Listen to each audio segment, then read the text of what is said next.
Bismillahirrohmanirrohim.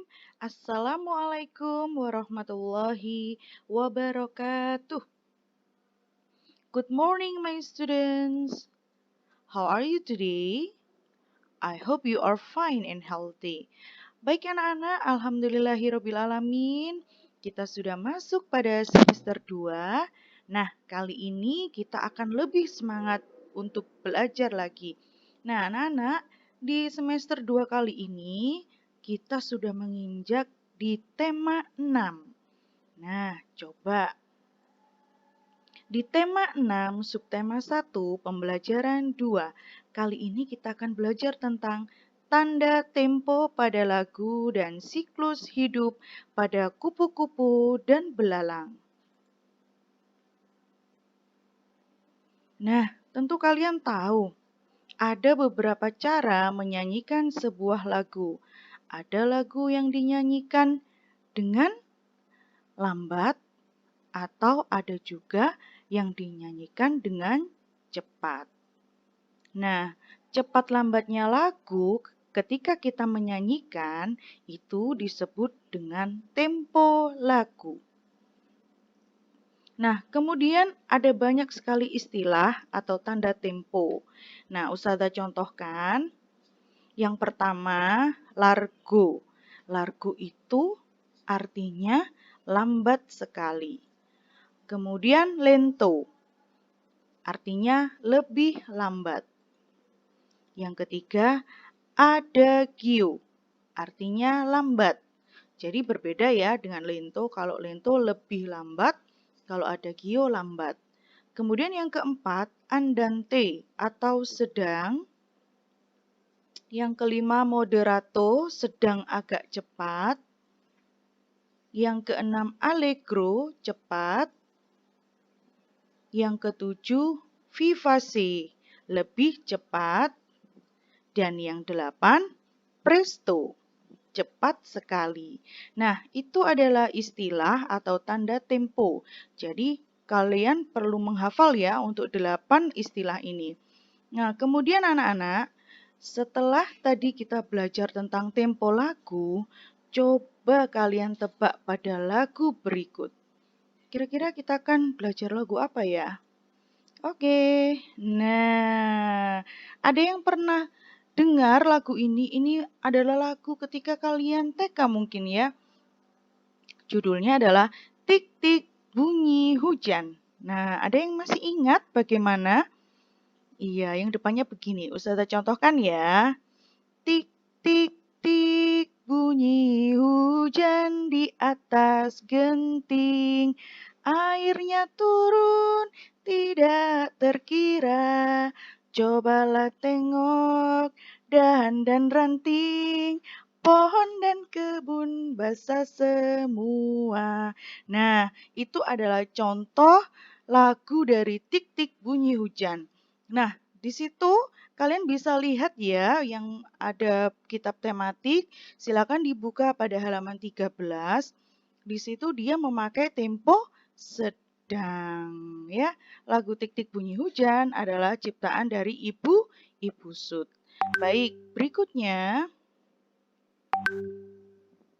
tanda tempo apakah yang terdapat pada notasi lagu Tik Tik Bunyi Hujan? Jawabannya adalah betul, andante atau sedang. Nah, tadi kita sudah belajar tentang tanda tempo. Nah, kali ini Ustazah akan sedikit mengulang lagi tentang puisi. Kemarin kita sudah belajar tentang puisi. Jadi ada beberapa ciri dari puisi. Nah, kali ini Ustazah akan menambahkan penjelasan tentang puisi. Bunyi vokal akhir pada baris-baris puisi disebut rima. Ada jenis puisi yang memiliki rima teratur, misalnya AI atau lebih dikenal dengan ABAB. Nah, tentu kalian mungkin bingung, apa sih maksudnya AI? Nah, ini Ustazah memberikan contoh. Di sini ada satu bait puisi. Di atas karpet merah berjalan penuh gaya, berlenggak-lenggok bak seorang putri. Mengenakan busana indah tak terperi, membuat semua terpesona akan kecantikannya. Nah, coba kalian perhatikan huruf yang ada di belakang. Nah, di sini ada huruf A, berakhiran A. Ustazah tuliskan di sini A. Putri. Dia betul sekali. I di belakang. Kemudian terperi. I lagi. I-nya ada di belakang. Kemudian kecantikannya. A. A di belakang. Nah, puisi di atas menggunakan rima A, B, B, A. Jadi di sini A, B, B, A. Ustazah, kenapa kok nggak A, I, A? Boleh, cuman rima pada puisi itu ada macam-macam. Ada yang berbunyi A, ada yang berbunyi A, B, ada yang berbunyi A, B, ada yang berbunyi A, B, AB. Nah, masih banyak ya. Jadi kalian perlu perhatikan huruf yang terletak di paling belakang. Oke. Nah, kita sudah belajar tentang tempo, kemudian tentang puisi. Nah, kali ini Ustazah punya gambar. Kira-kira ada yang tahu nggak ini gambar apa? Kalau yang buka kitab tematik pasti tahu. Apa ya ini ya Kok ada tanda panah, ada daun, ada apa itu? Kayak bentuknya kupu. Gambar apakah ini? Tarat. Nah, ini adalah gambar siklus hidup kupu-kupu. Nah, siklus hidup kupu-kupu. Kalian tentu tahu kupu-kupu tidak langsung menjadi seekor kupu-kupu, pasti ada tahapan-tahapannya. Nah, sesuai dengan yang gambar yang ada di buku kitab tematik kalian, gambar yang pertama itu adalah kupu-kupu yang siap bertelur mencari tanaman yang cocok untuk meletakkan telurnya. Kemudian yang kedua, telur kupu-kupu. Yang ketiga, telur menetas mengeluarkan larva atau ulat. Yang keempat, tanda panah yang keempat, larva berubah menjadi pupa atau kepompong. Nah, yang terakhir di tahap kelima, kepompong akan menetas menjadi kupu-kupu. Jadi yang namanya kupu-kupu dia mempunyai siklus ada 5 tahapan. Nah, apakah semua hewan sama Ustazah? Tentu tidak. Ya.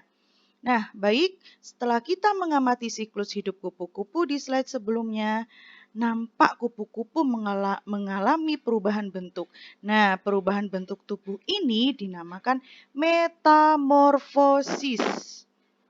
Nah, sekarang coba perhatikan siklus hidup dari hewan berikut ini. Hewan apa ya, Us? Ada yang tahu? Betul, siklus hidup belalang. Nah, tadi kalau kupu-kupu kalian ada 5 tahapan. Nah, kali ini tahapannya hanya sampai dengan 4. Betul. Nah, kalau untuk belalang, tahap yang pertama, belalang dewasa siap bertelur. Kemudian yang kedua, telur belalang. Yang ketiga, nimfa tak bersayap. Dan yang keempat adalah nimfa bersayap. Nah, kemudian, apakah perbedaan dari kedua siklus hidup serangga tersebut? Nah, siklus hidup kupu-kupu mengalami tahap pupa, sedangkan belalang tidak mengalami tahap pupa. Itu perbedaan antara siklus hidup kupu-kupu dan serangga. Kemudian, tahap pupa inilah yang membedakan metamorfosis yang dialami kupu-kupu dan belalang. Metamorfosis yang mengalami tahap pupa seperti kupu-kupu disebut dengan metamorfosis sempurna. Metamorfosis yang tidak mengalami tahap pupa seperti belalang disebut metamorfosis tidak sempurna. Nah, itu perbedaan antara metamorfosis sempurna dan metamorfosis tidak sempurna. Oke, baik. Ternyata sudah habis. Ustazah tidak bosan-bosan selalu mengingatkan, don't forget to pray on time, don't forget to read Holy Quran, don't forget to obey your parents, don't forget to study hard, and be careful. Baik anak-anak, terima kasih banyak yang sudah menyimak. Kurang lebihnya, Ustazah mohon maaf jika ada yang kurang berkenan dan Ustazah akhiri. Wassalamualaikum warahmatullahi wabarakatuh.